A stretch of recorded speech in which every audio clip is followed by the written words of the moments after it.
Hello friends, આજે બનાવીશું સરસ મજાનું એવું દૂધીની સબ્જી.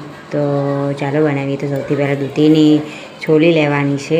આવી રીતે છાલ એની ઉતારી લેવાની. પછી એને ગોળ ગોળ રાઉન્ડમાં કટ કરી લેવાની છે.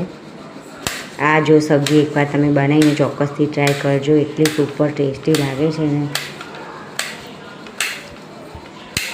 જો આવી રીતે સરસ એવા કટ કરી લેવાના છે.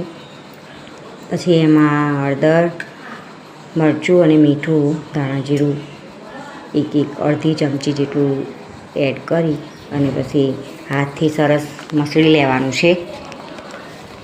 આવી રીતે મિક્સ કરી લેવાનું સરસ એવું, બધું કોટિંગ થઈ જાય મસાલાનું. અને પછી એક પેનમાં 1 ચમચી જેટલું તેલ લીધું અને પછી એમાં આ જે દૂધીના કટકા છે તેને ફ્રાય કરવાના છે એકદમ ઓછા તેલમાં. અને આવી રીતે સરસ એવા ફ્રાય થઈ જાય,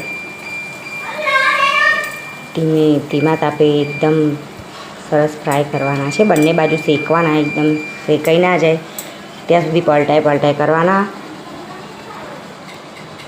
અને પછી બીજી એક કડાઈમાં આપણે 2 ચમચી જેટલું તેલ લઈ લઈશું અને પછી રાઈ જીરું હિંગનો વઘાર કરીશું. પછી લીલા મરચાં, લીમડો અને ડુંગળી એડ કરીશું. ડુંગળીને પણ સરસ એવી ફ્રાય થવા દઈશું આપણે. અને પછી એમાં પણ મસાલા કરી લઈએ. રૂટિંગ મસાલા એડ કરી લઈએ. બધા અલગથી કાંઈ કરવાના નથી, બધા જે આપણે રોજ કરીએ એ જ એડ કરવાના છે. અને પછી સરસ એવું મિક્સ કરી લેવાનું છે. અને પછી જે ફ્રાય કરેલી દૂધી હતી એની ઉપર દહીં એડ કરવાનું છે અને સિમ્પલ સ્મૂથ એવું દહીં બનાવી દેવાનું.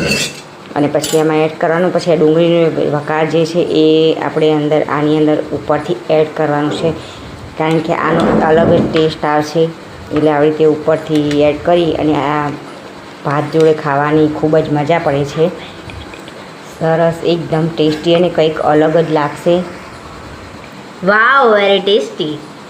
એકદમ સુપર ટેસ્ટી લાગશે. અને આવી રીતે તમે એકવાર ચોક્કસથી ટ્રાય કરજો, કંઈક અલગ જ લાગશે. આ દૂધીની સબ્જી અલગ રીતે બનાવીને મેં રેસીપી એડ કરી છે. તો તમે પણ ટ્રાય કરજો. અને મારો વિડીયો ગમ્યો હોય તો શેર, સબસ્ક્રાઈબ ને લાઈક કરવાનું ના ભૂલતા.